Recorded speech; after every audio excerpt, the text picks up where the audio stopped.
तो जिस चीज का कंप्लेन कर रहे हैं, इसी चीज का माजी में यही जो हमारी इस्टेब्लिशमेंट थी अंडर मुशर्रफ, उनका ये ख्याल था कि असल प्रॉब्लम सूबों की नहीं है, असल प्रॉब्लम तो लोकल सर्विस डिलीवरी की है।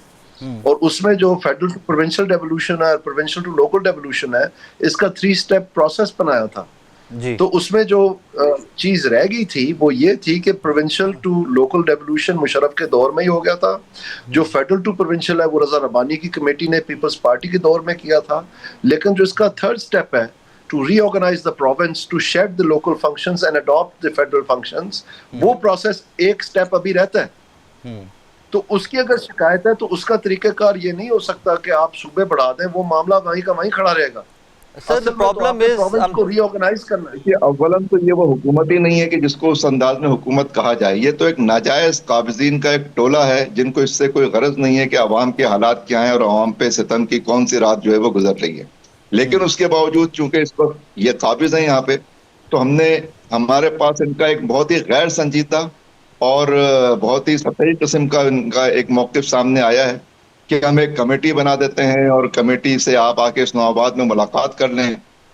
अख्तियारात की तकसीम नहीं है, ये इंतजाम की तकसीम। अब जहां तक सूबों का है, सूबों के बनने का मतलब ये होता है कि अगर बहावलपुर सूबा बनता है तो इसका मतलब ये है कि बहावलपुर डिवीजन के अवाम के तमाम मसाइल जो हैं वो उनसे 150 किलोमीटर से 200 किलोमीटर की दूरी, 100, 150, 50 किलोमीटर की दूरी पे उनकी हुकूमत होगी।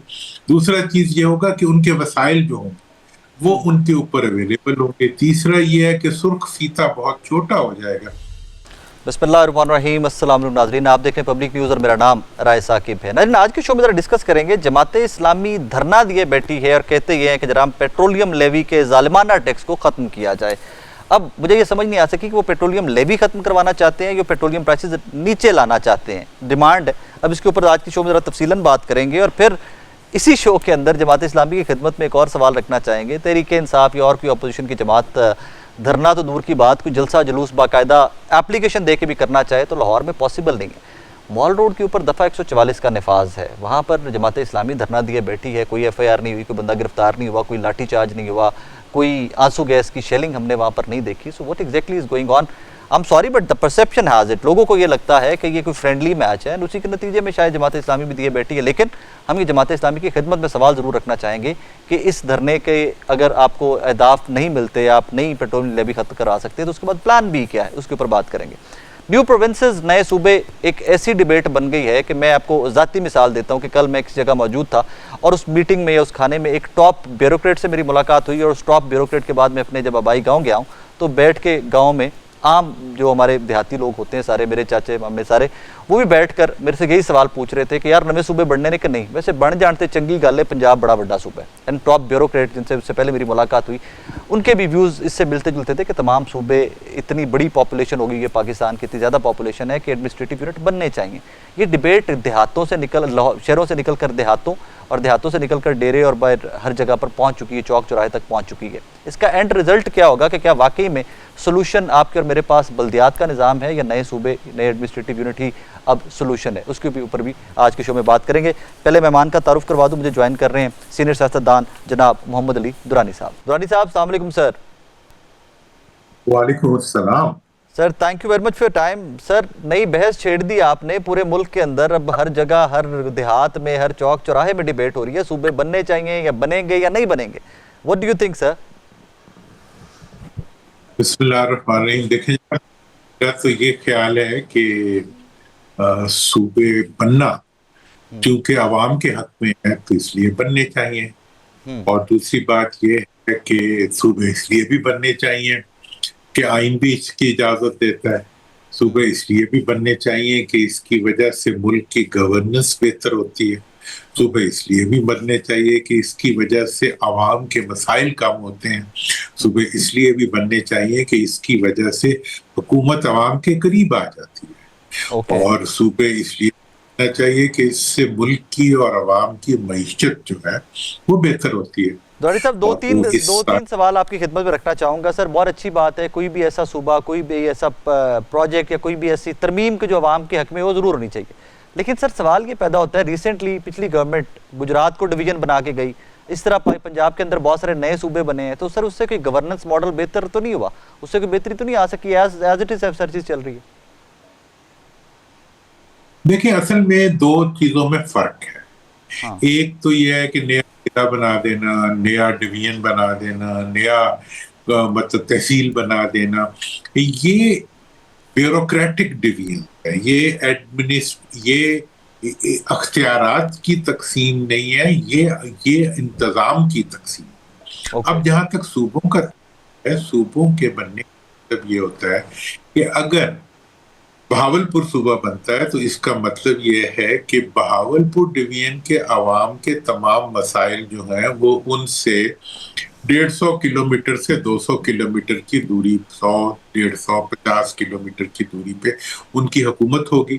दूसरा चीज ये होगा कि उनके वसाइल जो होंगे वो उनके ऊपर अवेलेबल होंगे। तीसरा ये है कि सुर्ख फीता बहुत छोटा हो जाएगा। जितनी ब्यूरोक्रेटिक डिस्ट्रीब्यूशन बढ़ती हैं, अब मैं आपको बताऊं, एक डिवीजन बन गया, फर्ज करें गुजरात में बन गया, गुजरांवाला में बन गया, बहावलपुर में बन गया, लेकिन इन तमाम का आखिरी काम जो है वो तो लाहौर में होना है। समरी चीफ सेक्रेटरी के पास आनी है और चीफ मिनिस्टर के पास आनी है, उन्होंने फैसले करने हैं। इसका मतलब यह है कि कोई कितनी भी दूर हो उसको यहाँ आना पड़ेगा। दूसरा मसला ये होता है कि डोमिसाइल जो है वो सूबे का होता है। अब मैं बहावलपुर की आपको मिसाल दूं कि वो 24% of the area of Punjab है, वो जो है वो 14.5% पॉपुलेशन ऑफ पंजाब है। लेकिन अब अगर नई हुकूमत में उनकी नौकरियों की तादाद देखें तो वो 14% नहीं है। सर इस पे सर मैं पॉइंट बाय पॉइंट ददरानी साहब, इसमें पॉइंट बाय पॉइंट मैं आपकी खिदमत में आता हूं सर, मैं वापस आता हूं इस पे आके। लेकिन सर सबसे पहले जिन चीज़ों की आप निशानदेही कर रहे हैं, ये तमाम तर मसाइल मुझे पंजाब में बैठे हुए लगता है कि मुशर्रफ साहब के नाज़मी निज़ाम में ये तमाम तर मराहत मेरे पास थी।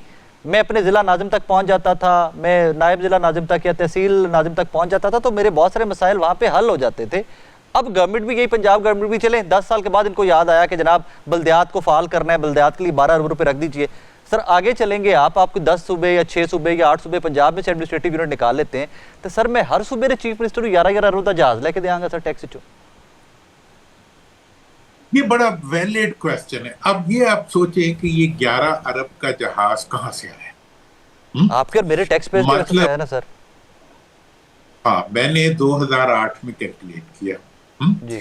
मेरे बहावलपुर डिवीजन का एनएफसी के हिसाब से हिस्सा बनता था गालबन 34 अरब। ठीक है। बहावलपुर डिवीजन को उस दफा मिला तकरीबन 1 बिलियन। ठीक है। हाँ? ठीक है। तो मेरी सारी वो कब्जा हो गई लाहौर में।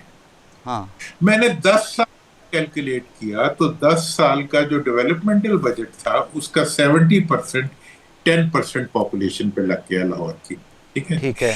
लाहौर में तो हम करते हैं, हमें कोई इतराज नहीं है उसके ऊपर, लेकिन वो भी लाहौर में किसी क्लर्क पे नहीं लगता, वो लाहौर के बड़े लोगों की सड़कों पे लगता है या उनकी हाउसिंग स्कीमों के रास्ते पे लगता है। अच्छा, अब जो मेरा, अगर आप मेरे 30 करोड़ रुपए खा जाएंगे, हाँ, तो आप चाहे 8 अरब का जहाज ले लें।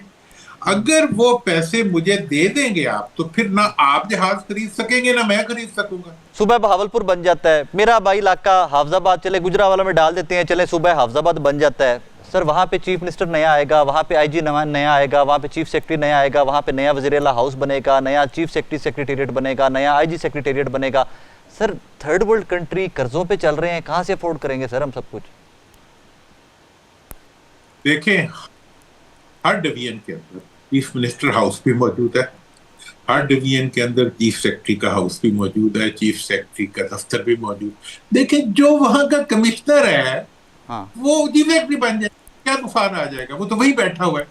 और मैं आपको ये बताऊं कि इस वक्त पंजाब में पता नहीं 100-150 वजीर तो होंगे, इतने कम अज कम, और 150-200 सेक्रेटरी होंगे। सिर्फ एजुकेशन के 5 सेक्रेटरी हैं। मेरा बहावलपुर अगर सूबा बनेगा तो मैं आपको गारंटी करता हूं कि वहां 7 से ज्यादा वजीरों की जरूरत नहीं होगी, 7, और सेक्रेटरीज जो है 10 नहीं तो 12 होंगे। अब इस सूरत हाल में आप मुझे बताएं कि मैं आपको गारंटी करता हूं कि मैं पूरे पाकिस्तान को गंदम देने की पोजीशन में हूंगा अगर मैं सूबा हूं। मैं Actually, पूरे sir? पाकिस्तान को जी, मेरा 64 लाख एकड़ रकबा जो है, जिसमें नहरों के कल और नहरें तक बनाई हुई थी अंग्रेज के जमाने से, आज तो कुछ पड़ा हुआ है। मेरे इलाके की डेवलपमेंट जो है, मैं देखे अभी भी मैं कितने 48% गंदम पैदा करता हूँ या 38, मैं अभी एग्जैक्ट फिगर्स आपको दे सकता हूँ। मतलब यह है कि मैं आपको आम देता हूँ पूरे मुल्क को, मैं गन्ना सबसे ज्यादा देता हूँ, मैं शुगर सबसे ज्यादा देता हूँ, मैं सब कुछ तो देता हूँ, लेकिन मेरी गुर्बत जो है वो 55% से ज्यादा लोग खते गुर्बत से नीचे रहते हैं। मेरी लोएस्ट जो है यहाँ पे पर कैपिटा इनकम है। मेरा ये हाल है कि मेरा तकरीबन 60% वाटर जो है अंडरग्राउंड वाटर वो आर्सेनिक के, क्योंकि आपने इंडिया को दे दिया सतलुज, और जो सतलुज में नहरें डालनी थी वो आपने नहीं डाली, उनको आप इधर उधर ले गए। अब सूबा जो है एक इलाका जो आज आज आप देख लें, Rajasthan is the food basket of India, ठीक है। इसी तरह से बहादुर can be the food basket of full Pakistan. आप उसको उठ नहीं सकते। कोई नहरें बनाने की बात करो तो दुरानी साहब, फिर एक कोई आया था मासूम पंजाब, सी शिकायत कर लूं सर आपके, सर मासूम सी शिकायत कर लूं आपकी खिदमत में। सर आपका जोर सारा भावलपुर सूबे पे, बाकियों की भी बात करें सर, पंजाब में और भी बहुत सारे लोग हैं कि जो प्रोडक्शन दे रहे हैं और जिनका वाकई उनको राइट्स नहीं मिल रहे सर। अब मैं हजारा पे आ जाता हूँ जी भाई। अच्छा, मैं अब आपको पंजाब बहावलपुर की बात क्यों कर रहा हूँ? जी। देखिए, मैं आइन का आदमी हूँ और मैं लूज विकेट नहीं, मैं लूज बॉलिंग कभी नहीं कराता। देखिए, आज अगर आपने आइन के फार्मूले के तहत सूबे बनाने हो तो बहावलपुर और हजारा आपको बनाने होंगे। सर ये हम जरा ब्रॉडर प्रोस्पेक्ट में बात कर रहे हैं, ओवरऑल बात तो सिंध के एडमिनिस्ट्रेटिव यूनिट्स की भी हो रही है, केपी गिलगित वो केपी बलोचिस्तान और पंजाब की भी हो रही है ना, तो पूरे पाकिस्तान की जरा पिक्चर मुझे ड्रॉ करके दीजिए कि अगर सूबे बनते हैं तो कहाँ कहाँ पे होने चाहिए, कैसे बनेंगे, उस पर जरा प्लीज बात करते हैं। देखें, मैं एक और मिसाल दे दूं हजारा की। अगर हजारा सूबा तो हजारा इंडस्ट्रियल हब बन जाएगा। आज भी आप हतार इंडस्ट्रियल स्टेट पे चले जाए, वहां जो इंडस्ट्री इनकम दे रही है कि जितनी और कोई इंडस्ट्री स्टेट इनकम नहीं दे रही।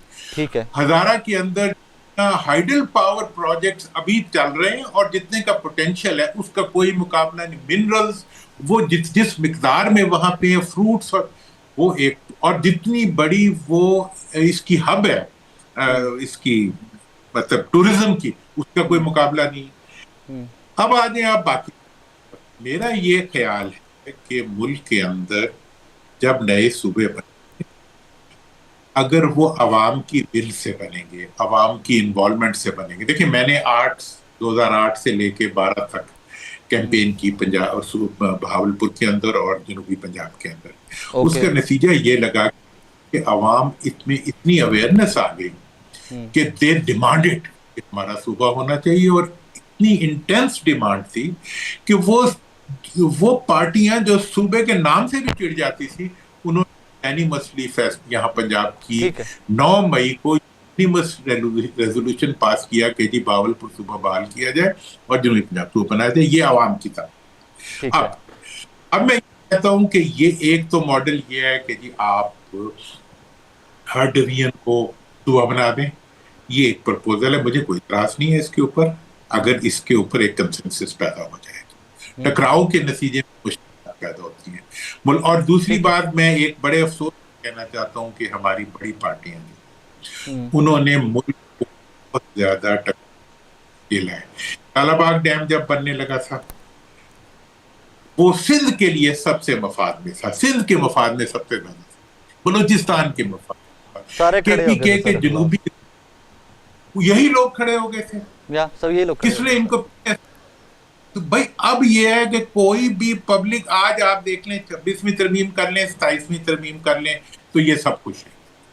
अब अगर आप कहें कि जी बल्दियाती इदारे बनाएं और उनको पूरे मुल्क की सतह पे एक ही कानून के तहत बनाएं, उसको सूबाई हुकूमतें खत्म ना कर सके बनाएं, तो ये देखें ये कैसे एक लड़ के एक दूसरे के कपड़े फाड़ देंगे। सर मैं कोशिश कर रहा हूँ इस पे, सर मैं इस पे कोशिश कर रहा हूं कि मैं आपकी खिदमत में इस्लामाबाद हाजिर हूं और वहां पे हम बैठ के इसके ऊपर जरा एक ग्रैंड डिबेट का आगाज करें पाकिस्तान के अंदर के सूबे बनने चाहिए और क्यों बनने चाहिए। इंशाल्लाह सर जल्दी मुलाकात होती है आपसे इस्लामाबाद में। Thank you sir, thank you very much sir, thank you God. नाज़रीन, जनाब मोहम्मद अली दुरानी साहब, ये वो पॉइंट्स हैं कि जो आपके मेरे हर पाकिस्तानी के जहन में मैं अभी शो की रिकॉर्डिंग से पहले ये अपनी टीम से बात कर रहा था, मखदूम साहब से बात कर रहा था कि यार फैसलाबाद कुछ एक्सपोर्ट कर रहा है, गुजरावाला कुछ एक्सपोर्ट कर रहा है, वजीराबाद कुछ एक्सपोर्ट कर रहा है, हाफजाबाद राइस एक्सपोर्ट कर रहा है, गुजरात आगे सियालकोट जो है वो स्पोर्ट्स के गुड्स एक्सपोर्ट कर रहा है। बट ओवरऑल जब आप बात करते हैं तो पंजाब के हालात क्या हैं जी? कर्जे चढ़े ने जी, साढ़ा 11 अरब का जहाज ले लिया तो उसके ऊपर हमें पड़ वक्त जाता है, हम उसको भी डिपेंड कैसे करते हैं? हमारे पास कोई लॉजिकल रीजनिंग नहीं आती। पहले कहते हैं जी फ्लीट का हिस्सा है एयर पंजाब का, फिर हम कहते हैं हो सकता है एयर एम्बुलेंस के लिए, फिर एंड में कहते हैं असेंबली के फ्लोर पर खड़े होके हाँ भाई लिया है। उसके पीछे सिर्फ एक थॉट प्रोसेस है, वो 4000 अरब के करीब, और इतने जब आप फंड्स देखते हो अपने इर्द गिर्द, इतना पैसा आप देखते हो तो फिर कहानी वहाँ पे जाके इस तरह की निकलती है। सो इस पे devolution of power is a must, लेकिन कैसे होगा, इत्तफाक़ राय कैसे पैदा किया जाएगा, that's a big question mark, और उसके ऊपर हमें आपको सबको बैठ के भी मजीद ब्रेनस्टॉर्मिंग की जरूरत है। एक छोटा सा ब्रेक के बाद वापस आ रहे हैं, मेरे साथ रहिए। वेलकम बैक नाजरीन। नए सूबे बनने चाहिए, नहीं बनने चाहिए, उसका तरीकाकार क्या होगा? क्या इन्हें पाकिस्तान में तरमीम की जाएंगी? और कहीं कहीं तो ऐसी बहस भी चल रही है कि पूरे का पूरा आइन ही शायद रीराइट करना पड़े या नया आइन पाकिस्तान लाना पड़े। इसके ऊपर ज़रा बात करते हैं, इज़ इट इवन पॉसिबल, और प्रॉब्लम्स क्या हैं मौजूदा सूबों के साथ, और अगर नए सूबे बनते हैं तो आपके और मेरे प्रॉब्लम्स कौन कौन से सॉर्ट आउट हो सकते हैं, जिनका सोल्यूशन ढूंढा जा सकता है नए सूबों में। इस पर ज़रा बात करने के लिए मैं ज्वाइन किया सीनियर सियासतदान जनाब दानियाल अजीज़ साहब ने। दानियाल साहब अस्सलाम वालेकुम सर। जी वालेकुम अस्सलाम, बहुत शुक्रिया sir, thank you very much for time. Sir, बहुत बड़े लेवल की डिबेट है, अब तो हर टॉक शो से लेके हर देहात में अंदर बैठ के डेरों में डिस्कस हो रहा है कि नए सूबे बढ़ने चाहिए कि नहीं बढ़ने चाहिए। Sir, what exactly do you think? जी, उसमें आइन में तरीकाकार वाजे किया हुआ है जी कि ये सूबे अगर बनाना चाहे कोई तो किस तरह बनाना है, तो इसमें ममानियत तो कोई नहीं है, लेकिन इसकी वजूहात के ऊपर बड़ा क्लियर होना चाहिए। अगर तो ये इस वजह से बनाए जा रहे हैं कि मुकामी हुकूमतों को रिप्लेस करेंगे, तो ये नहीं हो सकना। दुनिया में छोटे से छोटा मुल्क जो है उसके भी म्युनिसिपल गवर्नेंस के पूरे स्ट्रक्चर्स हैं, लोकल गवर्नमेंट होती है। तो मैं नहीं समझता अगर तो ये सोच है। दूसरी तरफ ये है कि अगर जो शिकायत जिसकी वजह से ये सूबे बनाने पड़ रहे हैं, अगर वो इफेक्टिव लोकल गवर्नमेंट से दूर हो जाती है, तो फिर इतनी बड़ी एक्सरसाइज में जाने की जरूरत क्या है? असल में तो देखें 60% ऑफ द कंट्री में तो 10 साल से लोकल गवर्नमेंट थी ही कोई नहीं। तो जिस चीज का कंप्लेन कर रहे हैं, इसी चीज का माजी में यही जो हमारी एस्टेब्लिशमेंट थी अंडर मुशर्रफ, उनका ये ख्याल था कि असल प्रॉब्लम सूबों की नहीं है, असल प्रॉब्लम तो लोकल सर्विस डिलीवरी की है। और उसमें जो फेडरल टू प्रोविंशियल डेवोल्यूशन है, प्रोविंशियल टू लोकल डेवोल्यूशन है, इसका 3 स्टेप प्रोसेस बनाया था जी। तो उसमें जो चीज रह गई थी वो ये थी कि provincial to local devolution Musharraf के दौर में ही हो गया था। जो फेडरल टू प्रोविंशियल है वो रजा रबानी की कमेटी ने पीपल्स पार्टी के दौर में किया था। लेकिन जो इसका 3rd स्टेप है to reorganise the province, to shed the local functions and adopt the federal functions, वो प्रोसेस एक स्टेप अभी रहता है। तो उसकी अगर शिकायत है तो उसका तरीकाकार ये नहीं हो सकता कि आप सूबे बढ़ा दें, वो मामला वहीं का वहीं खड़ा रहेगा। सर, द प्रॉब्लम इज को रीऑर्गेनाइज करना है। I am sure sir, but sir problem is के कोई भी गवर्नमेंट बदलती है, आते सेक्रेटरी बल्दियात या डिप्टी सेक्रेटरी बल्दियात के सिग्नेचर से लोकल बॉडीज को घर भेज दिया जाता है ना सर। सो वहां से भी एक प्रॉब्लम नया आता है कि जब भी कोई सेटअप बदलता है लोकल बॉडीज को घर भेज दें।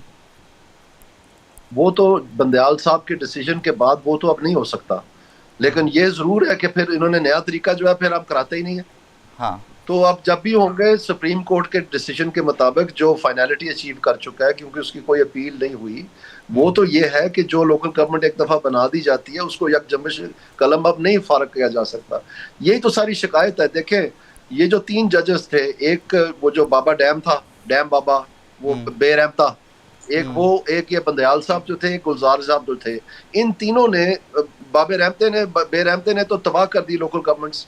उन्होंने तो जो डिसीजन शाह साहब का था, मंसूर अली शाह साहब जो लाहौर हाई कोर्ट के चीफ जस्टिस थे इमराना टवाना केस में, उन्होंने एक आला दर्जा की इंटरनेशनल क्वालिटी की जजमेंट दी थी जो दुरुस्त आर्टिकल 140A की तर्जमानी करती थी।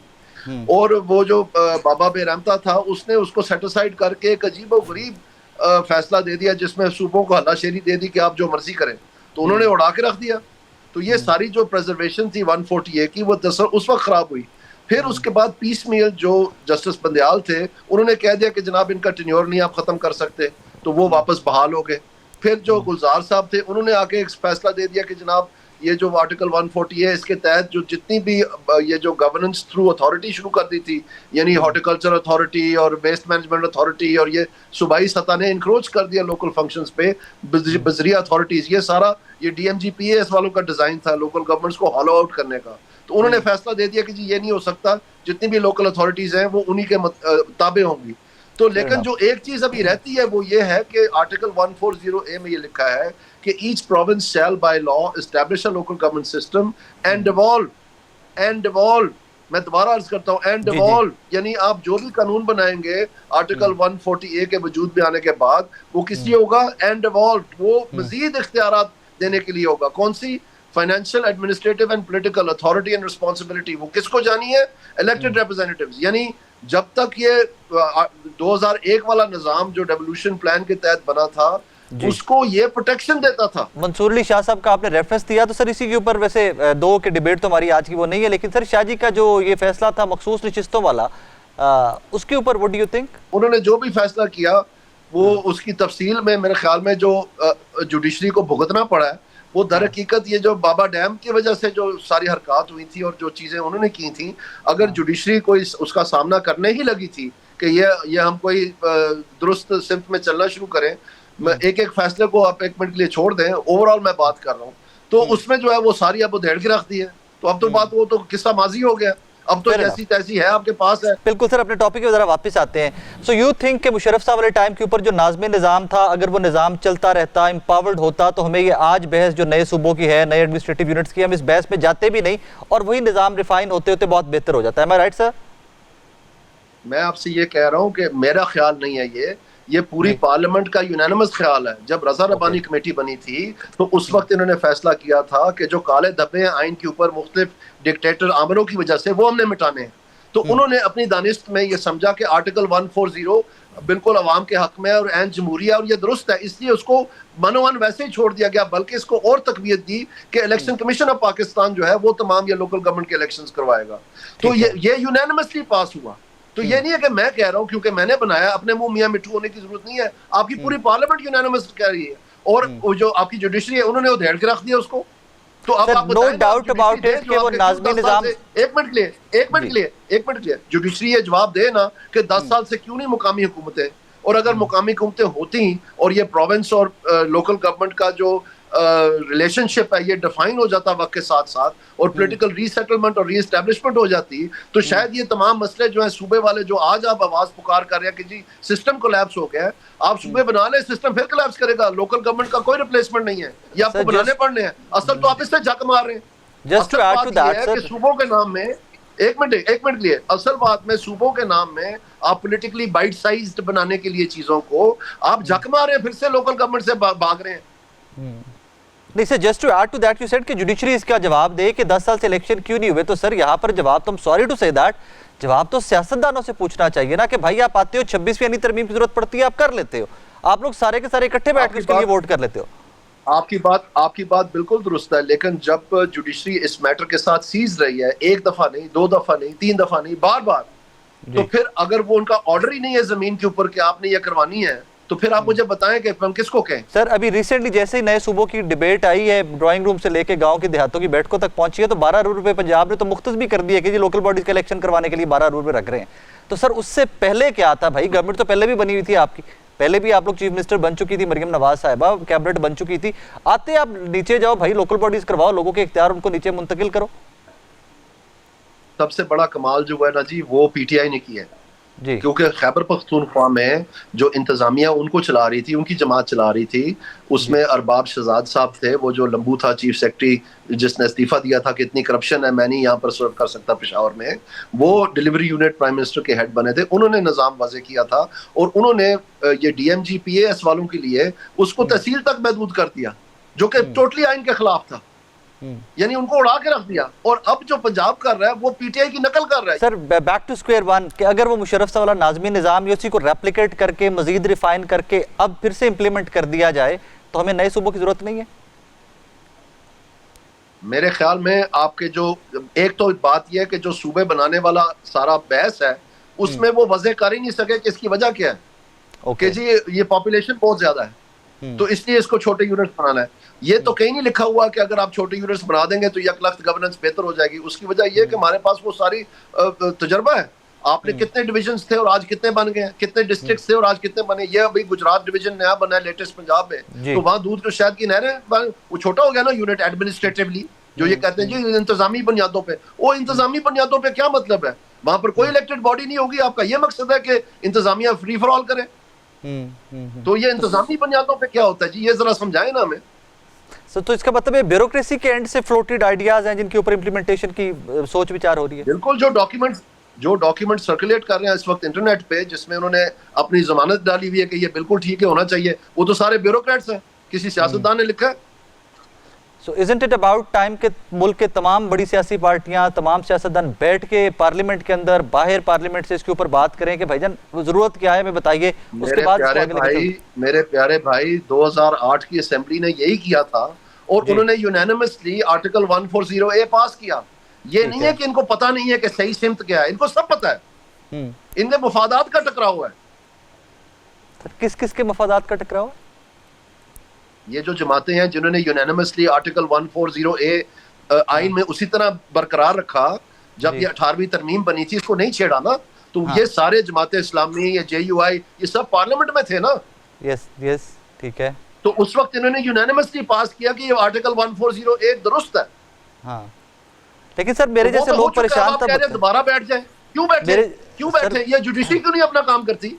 क्योंकि सर अब इख्तिलाफ राय खुल के सामने आ रहा है ना। आज पीपल्स पार्टी ने भी इसके ऊपर बात की कि कुछ भी हो जाए आर्टिकल 140A की इंप्लीमेंटेशन के ऊपर लड़ाई है, इख्तिलाफ राय आर्टिकल 140A के साथ नहीं है। वो तो यूनानिमसली पास हुआ मेरे भाई। तो सर यही गेट अगेन सर, जो 73 का आइन है ये यूनानिमसली पास हुआ था, उसमें अमेंडमेंट्स तो विद द टाइम आती रही है ना। अभी तक ये 27वीं तरमीम रिसेंटली हम कर रहे हैं, उसमें तो तरमीम तो हो सकती है ना, यूनानिमसली कोई चीज पास भी हो तो उसमें कुछ बेहतरी की गुंजाइश तो हो सकती है ना हमेशा सर। उसमें गुजारिश सिर्फ इतनी है कि आप क्यों करना चाहते हैं, इसको तबाह करने के लिए करना चाहते हैं। ये भी तो हुआ ना इनके साथ, 58(2)B भी तो डाला गया था ना आइन में जी। ऐसे ही है, तो इतना सादा ना बने आप। हाँ नहीं सर, मैं सादा नहीं बन रहा, मैं सिर्फ एक्सप्लेन करने की कोशिश करो लोगों को चीजें। मैं कह रहा हूँ कि ये जो बाइट साइज सूबे बाइट साइज करने वाले हैं ना आप, ये please try and understand what I am saying.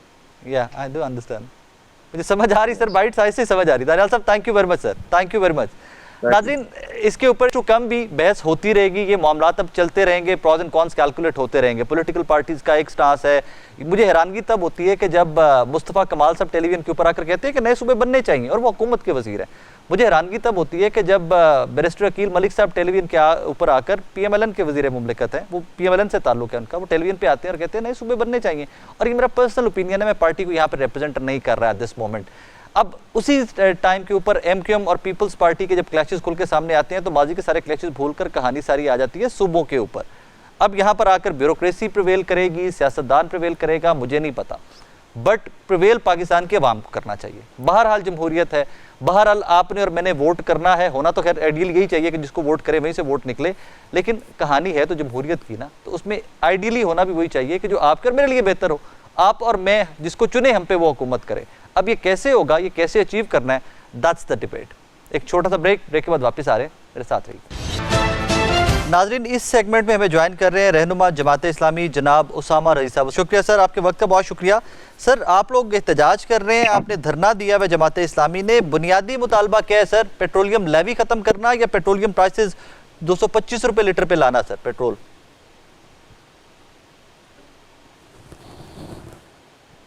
देखिए पेट्रोल प्राइस तो कम होनी चाहिए, लेकिन जो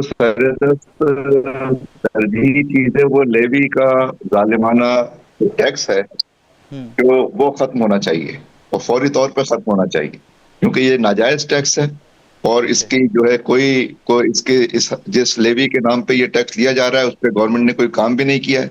तो ये इस मौके के ऊपर उन्होंने जंग का भी फायदा उठाते हुए जहां पेट्रोल की कीमत बढ़ाई है वहीं लेवी की कीमत जो वो टैक्स में भी इजाफा कर दिया है। तो ये एक जालिमाना इक़दाम है अवाम के ऊपर। अवाम पहले ही दबे हुए, पिसे हुए, कुचले हुए अवाम है जिनके पास रोजाना खाने के पैसे नहीं है। आप उन्हीं की जेब से जो है वो इतनी बड़ी डकैती करें और जिनके जिस्मों में कतरा खून नहीं है आप उनको मजीद निचोड़ के गन्ने की तरह जिस इंसानों को जिस तरह से निचोड़ा जा रहा है, जिस तरह गन्ने को मशीन में निचोड़ा जाता है, और जी दूसरी तरफ सूरत हाल ये है कि आप अपनी अय्याशियों में मुसलसल इजाफा करते चले जा रहे हैं। सर, 450 रुपए तक भी पेट्रोल गया, चले वो जंगी हालात थे, लेकिन सर महंगाई का तो आवाम को सामना PDM-1 शहबाज शरीफ साहब का जो दौर था वहां से स्टार्ट करके आज तक तो महंगाई डबल डिजिट भी गई, फिर नीचे आई, तो महंगाई तो सर थ्रू आउट बढ़ती आई है। जी हाँ, बिल्कुल सही कह रहे हैं आप। जुल्म का, नाइंसाफी का ये कोड़ा मुसलसल बरसाया जा रहा है अवाम के ऊपर, और जमात इस्लामी रिकॉर्ड पर मौजूद है। हमने हर मरहले के ऊपर इस पे हमारा मौक़िफ़ पूरी तरह से मौजूद है। हम स्ट्रीट पे भी आए हैं, चाहे वो कराची की बिजली का इशूज हो, लोगों की जो है वो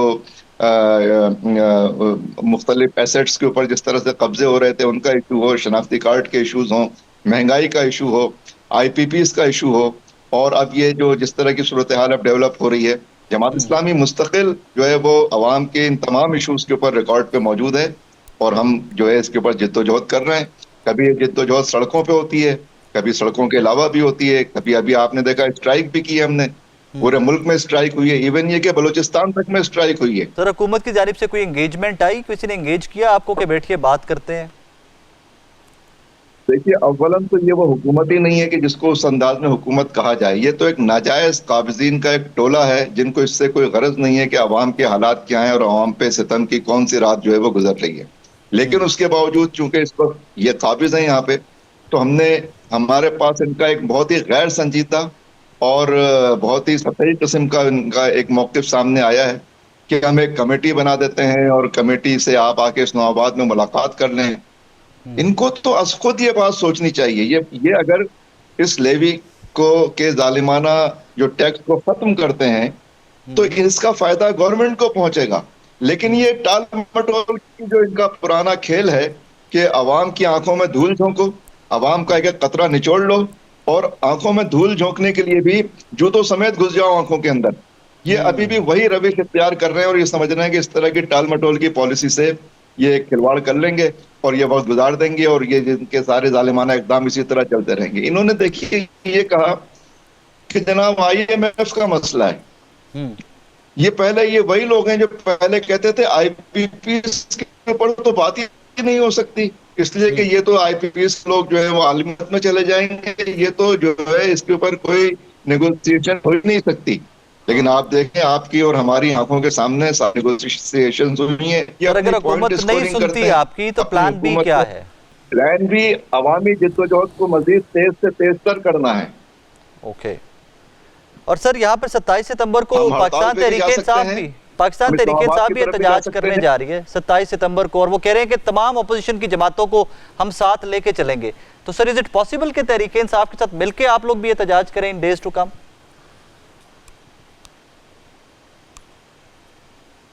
उन्होंने अगर ये फैसला किया है तो हम उसे वेलकम करते, और तो जहाँ पे भी हमारा जो है अपने अपने प्लेटफॉर्म से इश्तराकी अमल के रास्ते तो इस वक्त तक भी मौजूद हैं। अगर वो भी ये एहतजाज कर रहे हैं तो हम इसे बहुत खुशदिली के साथ इसको वेलकम करेंगे, और उसका कोई और मरहला आगे की तरफ आएगा तो उस पर मुशावरत के साथ गौर व फिक्र होगा। अभी तो एक अजम्पशन ही है जिसको आपने बयान किया है।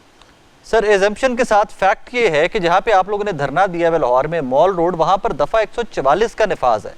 कोई भी और सियासी जमात वहां पर कोई 4, 10, 20, 50 बंदे इकट्ठे करती है तो सर FIR भी होती है, बंदे भी उठा लिए जाते हैं। सर, जमात इस्लामी वहाँ पे धरना देती है तो लोगों को ये परसेप्शन डेवलप होती है कि जनाब हुकूमती बी टीम है, लिहाजा हुकूमत ना कोई FIR देगी ना कोई बंदा उठाएगी वहां से। माशाल्लाह, बहुत अच्छी बात की आपने बी टीम वाली भी, और जो A+ टीमें हैं वो तो किसी को नजर ही नहीं आती। यानी जो लोग A+ हैं वो सारे जो है वो बी टीम के जुमरे में नहीं आते। जमात इस्लामी अगर सड़कों पे आती है तो ये सवाल माशाल्लाह बहुत अच्छा उठाया है आपने, और जमात इस्लामी का पूरा ट्रैक रिकॉर्ड है। जमात इस्लामी को आईन पाकिस्तान ने सड़कों के ऊपर जमा होने का, एहतजाज करने का पूरा हक दिया है, और हम हमेशा पुरअमन एहतजाज करते हैं। ये हक हमसे कोई नहीं छीन सकता। ये जो दफा 144 है ये अंग्रेजों का पुराना हथकंडा है, जिसको ये इस्तेमाल करके जो है वो लोगों के एहतजाज और लोगों की आवाज को जो है वो गला घोंटने की कोशिश करते हैं। तो ये तो कोई भी कबूल नहीं करेगा इसको। और जमात इस्लामी जब एहतजाज के लिए निकलती है तो फिर वो इस तरह के हथकंडों से पलटती नहीं है। इनको इस बात का अंदाजा है, इसलिए ये इसको बर्दाश्त कर रहे हैं। लेकिन सर- ये हक सबको मिलना चाहिए। इनके मुल्क, ये इस मुल्क पे नाजायज कब्जा करें और इस मुल्क में इस किस्म के अंग्रेजों के हथकंडों को अवाम का की जमहूरी हुकूक कुचलने और उनकी आवाज, उनका गला दबाने के लिए इस्तेमाल करें। कोई भी इसको इस तरह से कबूल नहीं करेगा। तो इसको साहब, आपने appreciate करना मल्टीपल टाइम चाहिए। फरमाया, आपने मल्टीपल टाइम फरमाया कि ये काबिज लोग हैं, ये काबिज लोग हैं। जब आप काबिज की बात करते हैं तो आप 8 फरवरी 2024 के इलेक्शन के नतीजे में इनको काबिज कहते हैं कि इन्होंने, इनके पास मैंडेट नहीं है अवाम के ऊपर हुक्मरानी का। जी बिल्कुल बिल्कुल। 8 फरवरी 2024 को अवाम के मैंडेट पे डाका डाला गया है, पूरे अच्छा। मुल्क में डाका डाला गया है। आपको मालूम है, इससे पहले कराची की मेयरशिप पर डाका डाला गया। जी ये पीपल्स पार्टी और नून लीग, ये सियासी जमातें हैं ही नहीं। ये आले शरीफ और आले जरदारी के ये खानदान इस मुल्क के ऊपर नाजायज तौर पर इनको मुसल्लत किया गया है। ये डाकुओं का एक टोला है जिसको पूरे मुल्क पे मुसल्लत कर दिया गया है। सर, यहाँ पर सवाल फिर ये पैदा होता है कि पेट्रोलियम लेवी बड़ा ज्यादा जुल्म है या अवाम के हकूक के ऊपर, जमहूरियत के ऊपर डाका डालना, लोगों के वोट चोरी कर लेना, वो ज्यादा बड़ा डाका था। सर, 8 फरवरी के बाद तो जमात इस्लामी ने कहीं पर पूरा मुल्क गिर एहतजाज नहीं किया या मॉल रोड के ऊपर धरना नहीं दिया कि यार तुमने मैंडेट लूट लिया लोगों का, यहाँ पे वोट चोरी हो गया। सर देखिए, मेरा ख्याल है आप तक सरकारी जराये से वो इत्तलात पहुंची नहीं होंगी। जी तो 8 फरवरी को डाका डला है, उसमें पूरे कराची से जमात इस्लामी को 7 से ज्यादा सीटें जमात इस्लामी ने जीती हैं वहां पर, जिसके जी। फॉर्म 45 100% हमारे पास मौजूद हैं। उन 7 सीटों के ऊपर हमने भी एहतजाज किया है और पार्टियों ने तो पूरे मुल्क में जीता है। वो उसके ऊपर कोई एहतजाज नहीं कर पा रहा है, लेकिन हम उन्हें कंडेम नहीं करते, वो उनका मसला है। हमने तो अपने इशू के ऊपर एहतजाज भी किया है, रिकॉर्ड पे मौजूद है। फॉर्म 47 हमारे पास 100% मौजूद थे जब भी हमने हाफिज नईम की सीट वापस की। हालांकि उसमें सिर्फ 1400 वोटों का फर्क था। अगर खामोशी से हम उसको रख लेते तो किसी को कानो कान हवा भी नहीं लगती। इसलिए किसी पार्टी के पास फॉर्म 45 नहीं है 100%, हमारे पास है, क्योंकि मुनज्जम जमात है। और हमने उस पर एहतजाज किया और जितने कानूनी जराए उनको इख्तियार किया। जाहिर है कि हमारी जितनी जीत थी हमने उसके लिहाज से भी किया, और मुसलसल हमारा ये स्टैंड है, मौक़िफ़ मौजूद है कि हम इसके ऊपर पूरे मुल्क में अवाम का जो मैंडेट हाईजैक हुआ है हम उसे कंडेम करते हैं और हम अवाम के साथ इस मामले में अवाम की राय के साथ खड़े हुए। उसामा साहब, thank you very much for time, बहुत शुक्रिया आपके वक्त का। नाज़रीन, जनाब उसामा रईस साहब की गुफ्तगू आपने सुनी। यस, अगर उनको जमात इस्लामी इस मौक़िफ़ के ऊपर आज भी कायम है कि 8 फरवरी 2024 का जो इलेक्शन था, मैंडेट पे डाका मारा गया, ये लोग जिनको उसामा साहब काबिज़ीन कह रहे थे कि ये हुकूमत पर काबिज़ हैं, तो मेरे नज़दीक ज़ाती राय है मेरे नज़दीक वो बड़ा डाका था, ये पेट्रोलियम लेवी बड़ा डाका है। ये जमात इस्लामी को भी एक बार फिर से रीवैल्यूएट करना चाहिए, हम पाकिस्तानियों को तो रीवैल्यूएट करना ही चाहिए। लेकिन वो कहते हैं कि हमारी 7 सीटें थी जहाँ पे डाका मारा गया, हमने उन 7 सीटों पर एहतजाज किया, हम एहतजाज रिकॉर्ड करते रहे। अब ये आप डिसाइड कर लीजिएगा कि जमहूरियत के अंदर वोट चोरी, उसके ऊपर क्या एक ही दफ़ा एहतजाज कर देना, रिकॉर्ड करवा देना, इज़ इट गुड इनफ? क्या ये एक तगोदो वो है जो कॉन्टीन्यूस है? उसके ऊपर होपफुली हम जमात इस्लामी की खिदमत में ये सवाल बार बार रखते रहेंगे और ये भी लोगों की रिजर्वेशन रखते रहेंगे कि जब वो धरना देते हैं, कोई एफआईआर नहीं होती, कोई बंदा उनका पकड़ा नहीं जाता, तो लोग फिर सवाल करते हैं कि यार ये फ्रेंडली मैच है, सेटल्ड है मामलात। वरना तहरीक इंसाफ या और कोई जमात आती है, वो जैसे ही अपोजिशन की कोई जमात कोई धरना, कोई एहतजाज की कॉल देती है, एक तो इजाज़त नहीं मिलती, इजाज़त मिल भी जाए तो बंदे उठा लिए जाते हैं, एफआईआर होती। अपना बहुत सारा ख्याल रखिएगा, दुआ में याद रखिएगा। अल्लाह हाफ़िज़।